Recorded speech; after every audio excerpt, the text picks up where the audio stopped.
ko nakamalis. Nakamalit na ako sa exam. Teka, may meeting tayo sa sports club. Tupihin mo. Hala, hindi ko pinasa ang aralin 15. Paano ito masasagutan?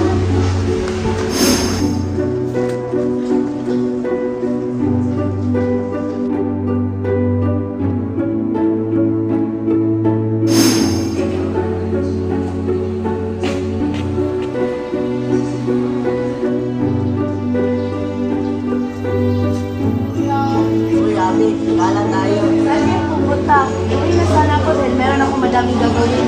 Wala lang. Minsan lang naman ito.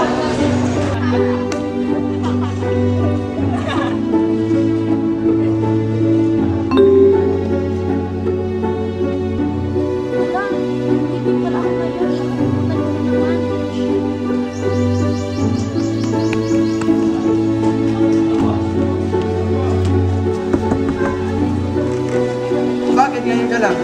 Kailangan ka kanina because you're the vice club president. Hindi ka na lang pumasok sa tama. Hindi mo kayang panindigan yung trabaho.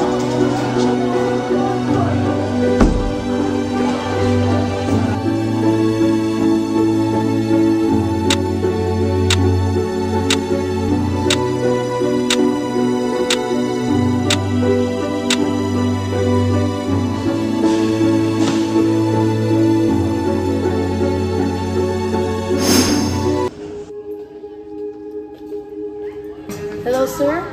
Bakit po? Miss Aberelia, please report to the principal's office right now. Bakit po? Just come here. I will be expecting you.